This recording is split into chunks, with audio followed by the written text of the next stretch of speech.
Hello English learner. आज हम आपके लिए लेकर आए हैं कॉमन एरर से जुड़ा हुआ अपना पहला प्रैक्टिस सेट। तो आज की प्रैक्टिस सेट में हम लोग क्या देखेंगे कि जो सेंटेंस है, हम दिए गए सेंटेंस जो हैं उसमें एरर क्या है ना, अच्छे लेवल की एरर होगी और जो एग्जामिनेशन में बड़ी हेल्पफुल होगी। तो बिना देरी के आइए हम लोग शुरू करते हैं आज का अपना पहला क्वेश्चन। पहला क्वेश्चन हमारा है, देखिए, हाँ, आज हमारे प्रैक्टिस सेट में कितने क्वेश्चन होंगे? 10 क्वेश्चन। तो ये 10 क्वेश्चन का प्रैक्टिस सेट है, लेकिन अच्छे लेवल के क्वेश्चन है। ठीक है, okay, let us move to the question number first. क्या है, क्या लिखा है? This is fortunate.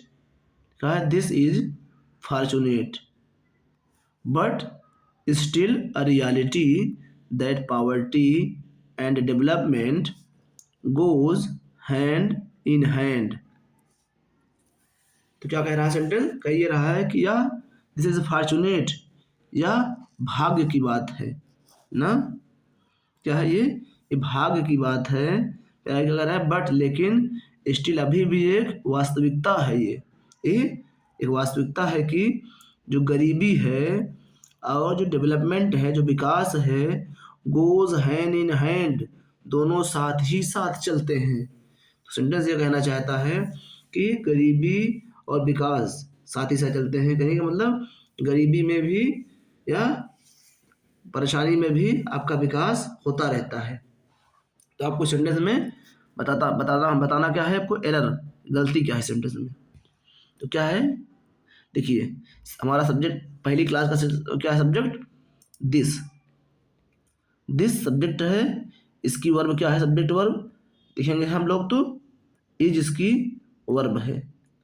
This subject है, इसकी वर्ब इज है। ये पहला क्लास है। फिर हमारे पास क्या देख रहे हैं? कंजक्शन बट है। तो दूसरा क्लास शुरू होता है ना। दूसरा क्लास का सब्जेक्ट क्या है? रियलिटी ना। क्या है? रियलिटी है? नहीं, रियलिटी नहीं है। क्या कह रहा है कि जो कि दिस इज फॉर्चुनेट, यह भाग्य की बात है, लेकिन this is a still reality, लेकिन ये वास्तविकता भी है। तो ये जो इज का कम्प्लीमेंट फॉर्चुनेट है, इसी तरीके से रियलिटी भी इसका क्या होगा? कम्प्लीमेंट होगा दिस का ना। तो आगे क्या मिल रहा है हमको? कंजक्शन। अब क्या मिलेगा हमको? देखिए, ये आगे मिल रहा है दैट। दैट क्या है? ये कंजक्शन है ना। ये दैट कंजक्शन है। अब दैट कंजक्शन से हमें दूसरी क्लास शुरू होगी यहाँ पर। तो जो दैट के बाद आया है हमारे पास नाउन पावर्टी है। पावर्टी एंड दूसरा, पावर्टी को एंड से जुड़ा हुआ है कौन सा वर्ड? डेवलपमेंट। यानी पावर्टी और डेवलपमेंट, कह रहा है पावर्टी और development goes hand in hand. तो जब हमारे पास दो नाउन हैं, दो सिंगुलर नाउन हैं और किससे? एक कंजक्शन से जुड़े हुए हैं, तो हमारी वर्ब कैसी होगी? कैसी वर्ब होगी? Plural verb. तो प्लूरल वर्ब होगी। तो यहाँ गोस क्या कर रहा है? यहाँ क्या होगा? गो। तो पहले सेंटेंस में क्या एरर थी? सब्जेक्ट वर्ब एग्रीमेंट की ना। तो ये हमारा आज का पहला क्वेश्चन था। आइए देखते हैं क्वेश्चन नंबर 2 को। क्वेश्चन नंबर 2 में हमारा क्या दिया, देख लीजिए। दिया है no sooner did I enter the house I saw my uncle going out for a walk. जैसे ही जब मैं आप क्या हुआ, अपने घर में दाखिल हुआ, मैंने देखा कि मेरे चाचा जा रहे हैं वॉक के लिए, टहलने के लिए। मेरे चाचा जा रहे थे। मैं देखा मेरे चाचा जा रहे थे टहलने के लिए। तो इस सेंटेंस में आपको बताना है कि एरर क्या है। इसमें भी दो क्लाज हैं ना। अगर कोई भी, आपको पता है, अगर कोई भी एडवर्ब से, एडवर्ब ऑफ नेगेशन से सेंटेंस शुरू होता है तो वहाँ पर इन्वर्जन होता है। तो पहला रूल तो क्लियर हुआ कि इंटर्ड ना होकर डिड आ गया है ना सब्जेक्ट के पहले, तो यहाँ जो वर्ब है बेस फॉर्म हो गई, तो ये तो करेक्ट है, इसमें कोई दिक्कत नहीं। तो कह रहा है no sooner did I enter the house, यहाँ तक करेक्ट है। फिर आगे क्या देखते हैं, आयशा माई अंकल। तो आपको पता है नो सूनर के साथ क्या यूज होता है, देन का यूज होता है। तो यहाँ पर सी में जो सी वाला ऑप्शन है इसमें रॉन्ग है, गलती इसी में है। क्या होगा यहाँ पर, क्या यूज होगा, देन का। क्या होगा, no sooner did I enter the house then I saw my uncle. तो आई के पहले देन का यूज होगा। ओके, आज चलते हैं, हम लोग बढ़ते हैं क्वेश्चन नंबर 3 पर और 4 पर। थर्ड क्वेश्चन क्या है, Ramesh is unfortunately accused with stealing a handful oranges from Mohan's garden. क्या है, रमेश दुर्भाग्य से, क्या है, दुर्भाग्य, हाँ क्या है, रमेश है दुर्भाग्य से अक्यूज आरोपी किस चीज का, चुराने का, हैंडफुल ना मुट्ठी भर, या ऑरेंजेस को कहाँ से, मोहन के बगीचे से। तो आपको ये बताना है कि इसमें कौन सा गलती क्या है, सेंटेंस में गलती क्या है, देख लीजिए। रमेश के लिए वर्ब सब्जेक्ट वर्ब एग्रीमेंट बिल्कुल करेक्ट है। एक्यूज यहाँ पर क्या है, एक एडजेक्टिव काम कर रहा है रमेश के लिए, रमेश ही आरोपी है ना। लेकिन आपको ये पता होगा कि एक्यूज के साथ कौन सा प्रीपोजिशन लगता है, एक्यूज्ड ऑफ। तो बी ऑप्शन रॉन्ग है। ओके, तो क्या गलती है इसमें, ऑप्शन बी रॉन्ग है। बी में एक्यूज के साथ ऑफ का यूज होता है। ठीक, देखते हैं अपना क्वेश्चन नंबर 4। जगन ने दिखाया था कि क्या, रिमार्केबल, देखिए बहुत यादगार अचीवमेंट को, क्या, नॉट ओनली इन आर्चरी, ना केवल धनुर्विद्या में, बट ऑल्सो इन स्विमिंग, बल्कि स्विमिंग में भी, तैराकी में भी। तो इस सेंटेंस में क्या एरर है ये बताना है आपको। देखिए जगन सोड, वर्ब सब्जेक्ट वर्ब यहाँ पर करेक्ट, बिल्कुल कोई दिक्कत नहीं है। अब इसके बाद सो के बाद क्या है, ट्रांजिटिव वर्ब है सोड, क्या रहेगी, व्हाट सोड अचीवमेंट, तो इसका ऑब्जेक्ट है ये। अब देखिए आगे क्या रहा है हमारे पास, नॉट ओनली और बट आल्सो का पेयर। आपको पता है जहाँ नॉट ओनली और बट आल्सो का यूज होता है वहाँ पर उसके बाद आने वाले पार्ट्स ऑफ स्पीच सेम होते हैं, या फिर फ्रेज आएगा तो सेम होगा।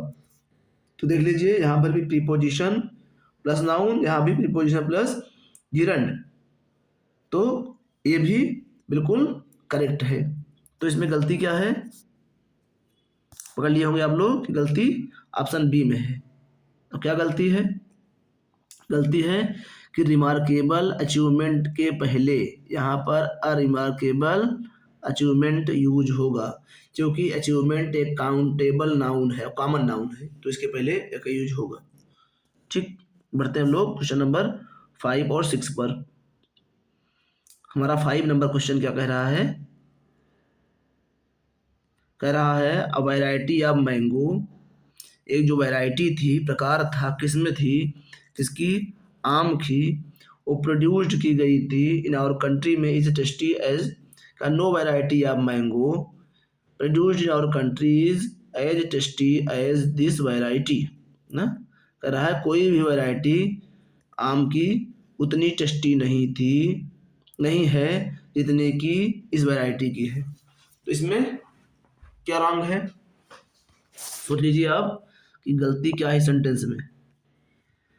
तो आपको दिख रहा होगा कि वो वैरायटी के लिए वैरायटी सिंगुलर है, इसके लिए वर्ब सिंगुलर यूज हुई है, सब्जेक्ट वर्ब एकदम करेक्ट है, कोई इसमें प्रॉब्लम नहीं है ना। तो इसमें गलती क्या आ रही है, गलती इसमें है किसकी, एडजेक्टिव की। यहाँ क्या होगा, जब आपको एक रूल पता होगा कि किसी भी नाउन को जब हम कंपेयर करते हैं तो उसको क्या करते हैं, या किसी से तुलना करते हैं तो उसको हम उसमें शामिल नहीं करते। कहने का है उसको हम एक्सक्लूड कर देते हैं। अगर कहते हैं नो वैरायटी ऑफ मैंगो कह रहे हैं हम यहाँ पर, आम का कोई भी प्रकार कह रहे हैं, तो उसमें ये जो दिस वैरायटी है ये भी शामिल हो जा रही है नो वैरायटी में। तो इसलिए क्या करना होगा, हमको लिखना होगा no other variety, no other no other variety of mango produced, जो उत्पादन किया जाता है इन आवर कंट्री, हमारे देश में उतना टेस्टी नहीं जितना कि इस वैरायटी का। तो नो के बाद अदर का यूज होगा। ठीक, आइए हम लोग चलते हैं क्वेश्चन नंबर 6 पर। 6 क्वेश्चन क्या है, कह रहा है this book is premier, this book is premier for managers who have no formal training or a refresher for experienced manager. इस सेंटेंस में आपको देखना होगा गलती क्या है। कह रहा है दिस बुक इज, तो सब्जेक्ट वर्ब बिल्कुल करेक्ट है ना, ये प्रीमियर है, यह बुक पहली किताब है ना, किसके लिए, प्रथम पुस्तक किसके लिए है, फॉर मैनेजर्स, मतलब उन मैनेजरों के लिए। देखिए इसके बारे रिलेटिव प्रोनाउन हु आया है, तो हु का एंटीसीडेंट मैनेजर्स है, तो है भी करेक्ट है, तो ये भी करेक्ट है, इसमें कोई प्रॉब्लम नहीं है।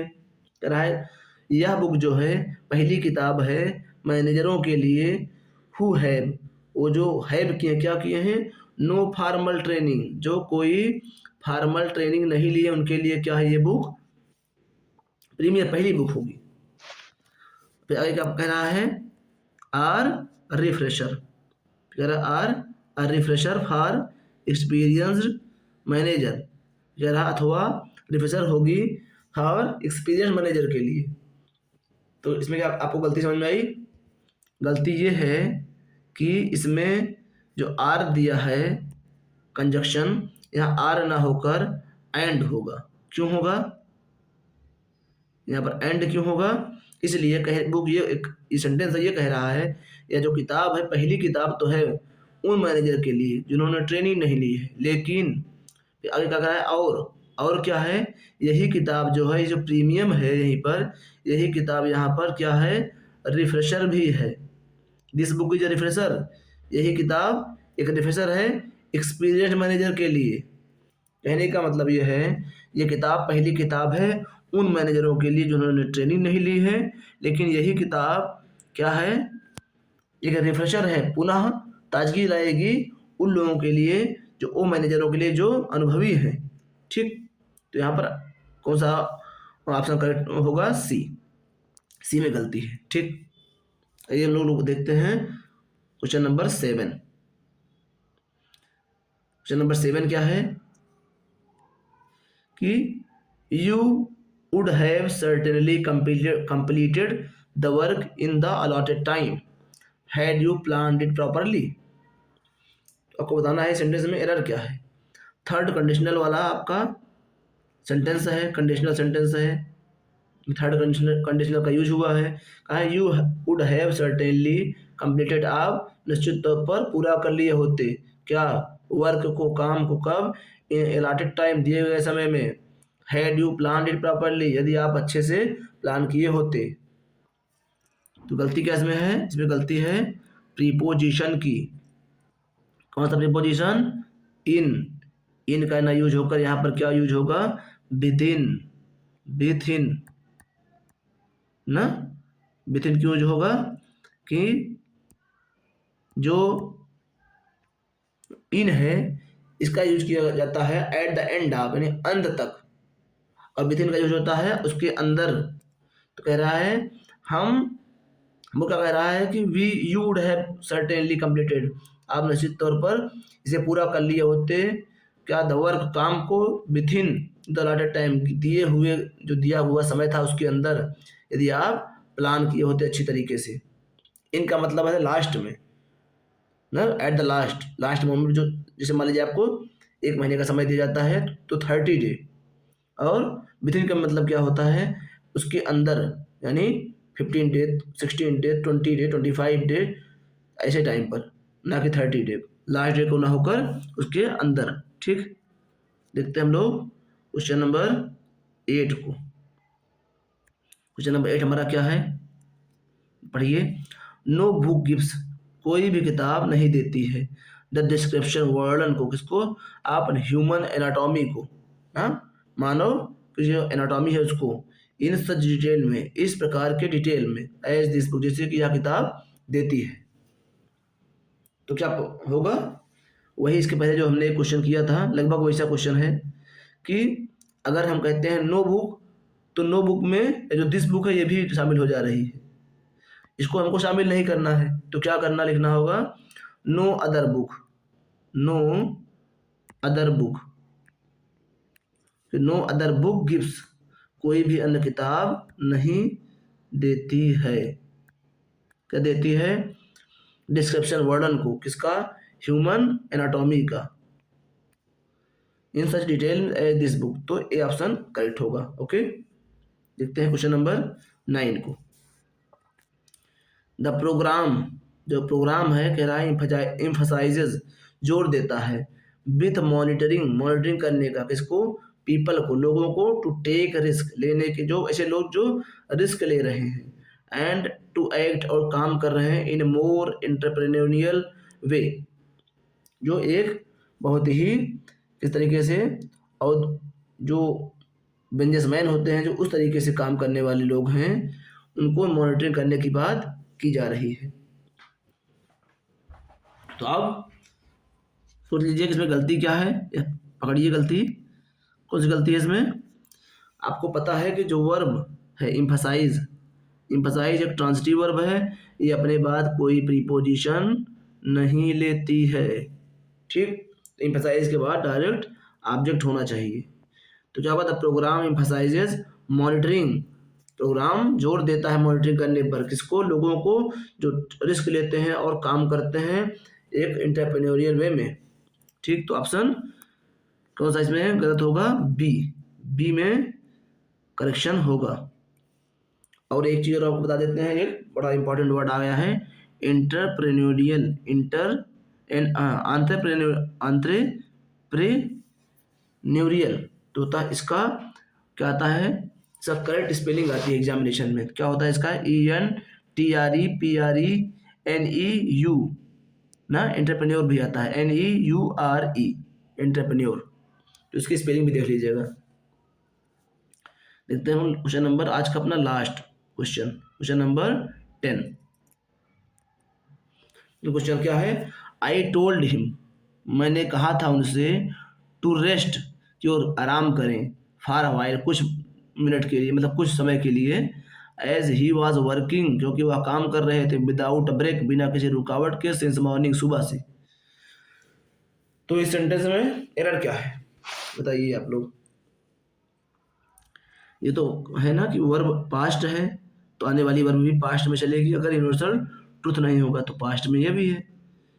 तो गलती क्या इसमें है, क्या गलती होगी, गलती होगी इसमें ऑप्शन नंबर सी में। सी में गलती क्या है, आप देख रहे हैं यहाँ टाइम दिया गया है, सिंस मॉर्निंग, सेंटेंस में क्या करेक्शन होगा, I told him to rest for while, मैंने उनसे कहा था कुछ समय के लिए आराम करें, बिकॉज, मतलब एज, यहाँ एडवर्ब ऑफ रीजन है ना, एक एडवर्ब क्लास ऑफ रीजन है पूरा क्लास, तो एज ही वाज वर्किंग, क्योंकि वह काम कर रहे थे, तो यहाँ पर टाइम भी दिया गया, कौन सा टेंस यूज होगा यहाँ पर, प्रेजेंट परफेक्ट कंटिन्यूअस, एज क्या लिखा जाएगा, as he had been working, had he had been working without a break since morning, तो ये इसमें करेक्शन होगा, ठीक। तो ये थे आज के हमारे 10 क्वेश्चन जो है कॉमन एरर से रिलेटेड थे। आपको अच्छा लगा हो ज़रूर बताइएगा, और अपने कमेंट करिएगा, वीडियो को शेयर करिएगा अपने दोस्तों के साथ, और आपका अगर कोई सुझाव हो तो ज़रूर दीजिएगा। Okay, thank you for watching us.